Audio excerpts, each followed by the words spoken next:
a child can lose up to 20 to 30% of what they've learned from the previous grade, and that is called the summer slide. It's a very painful slide. You don't want to slide in for a child or anyone really. Hi guys, welcome back to my channel. I'm glad you guys are here. If you are here for the very first time, welcome. Please make sure that you subscribe to my channel so that you can be part of this beautiful family. If you're a returning subscriber, welcome back. Thank you so much for tuning in. On today's video, I want to speak about academic degradation. And if you've seen on the title of the video, it's called Summer Slides. But this summer slide is not a slide at the park. It's actually a very bad slide. So academic degradation is when a child loses whatever a certain percentage of what they've learned at school during the school break.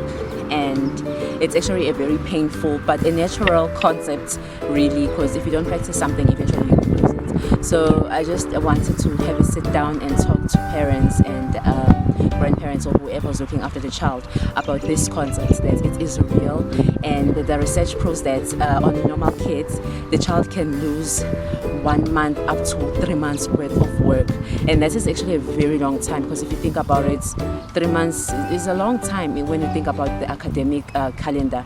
So and this actually puts a strain on the next grade teacher, because they must now spend time revising things that the child did in the previous grade.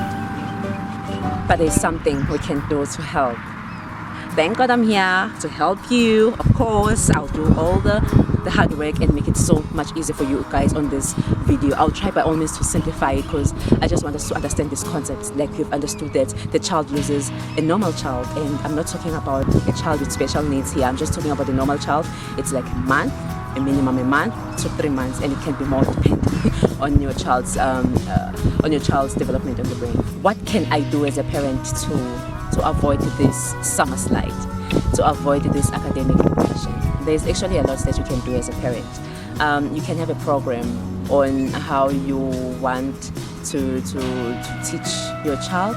Not really teach, it's more like a revision of what they were doing in their previous grade. So, and it mustn't be intense the way I say it, because the school holiday is supposed to be a break for a child. So you must give them that time to break from school. Okay. So how do you identify these subjects? Number one, based on your child's academic report from the previous year, you can see the subject that your child is doing very well in and the subjects that they need a little bit of attention. So you can start from there. You can look at that. If you have access to their teacher, you can even speak to their teacher about their performance, just to find out what can you do as a parent to help your child, to make things easier for your child, especially for the following year. It's holidays, so make learning fun for a child. If you're teaching them maths, please don't just go and open and start going through all those X and Y's and whatever that you're teaching them. Just make it fun. Find games. There are games that you can find. There are games that you can find even on the internet. There are apps that you can install maybe on your iPad or on your phone for a child to do. And even though you must also limit the amount of time they spend on the screens, there are games that you can buy like Monopoly or puzzles or that kind of game, something that will keep their brain running basically. It doesn't have to be sit down, let's study for 6 hours like at school. No, it can be like 30 minutes once in 2 days, or depending on how many subjects you are doing, or even 15 minutes every day, or really depending. But just make sure that you pay attention to what they're doing during the holidays. If your child is older, or even if they're still young, I guess, you need to involve them. Make sure that they know the learning objectives and the learning program that you have. If you agree that's okay, we're going to sit down every day for 5 minutes and then we'll do this. After that, you can go and play. You know, just agree on a certain program with your child so that they'll be game, they'll be on board. And this can help especially for parents with teenagers, because they won't be interested in studying during school holidays. You are such a boring parent, mommy, I want to be with my friends, I want to go to the mall or to the movies. So you can make it like a program saying, before we go out or before we go to the beach or whatever we're doing, we need to study maybe for like 30 minutes, do this, or have, if it's studying like sitting down work, or even if it's just a game, they must be aware of the academic targets that you have for them so that they will be on board. Another way to help a child is to keep the learning attitude going during the holidays. It doesn't have to be like a complicated math sums, but you can keep maybe, for example, problem solving skills. You can keep on exercising those skills through different things. For example, you can take your child maybe to their uncle. Their uncle maybe is like a mechanic or something. Take your child there. Make sure that you tell their uncle to teach them something. Maybe they are assembling an engine or whatever problem that the uncle might be solving. Involve the child in that, and the child can learn in that. If maybe you have grandparents, your mother, your aunt, or whoever who can bake or cook or do the fun stuff, or even knit or crochet or whatever that they're doing, take your child to that person. It doesn't have to be you. Take a child to your grandmother. If the grandmother can crochet or knit or that kind of stuff, then you explain to the grandmother that you want her to teach your child to do that. And by so doing, you're just exercising their brain in solving the problems and in just being involved in developing a solution to something.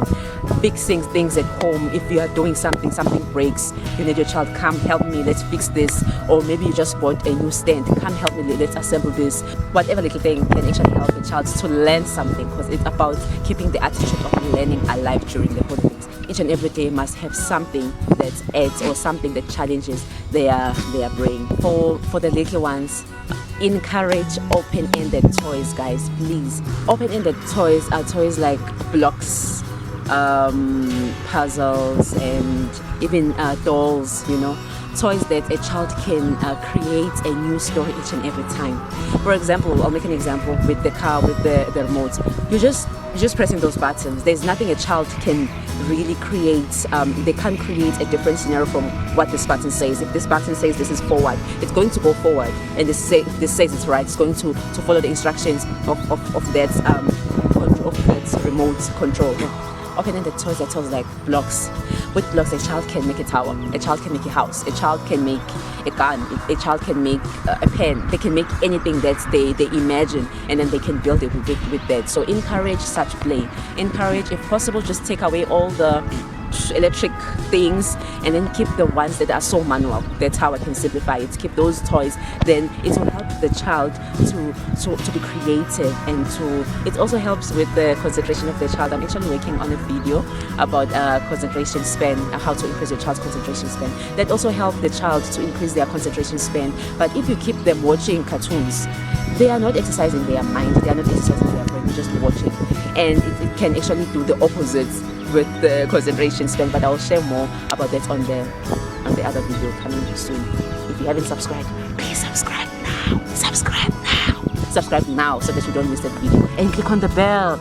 If your child is older, you can make them take, because I like taking selfies like teenagers, and then you can make them select maybe like 5 photos, and then they must just write a story about what happened on that day, what's the exciting thing that happened. They can write it to the future themselves, or they can even write it to their grandparents, or they can write an email, send it to you, or send it to a friend.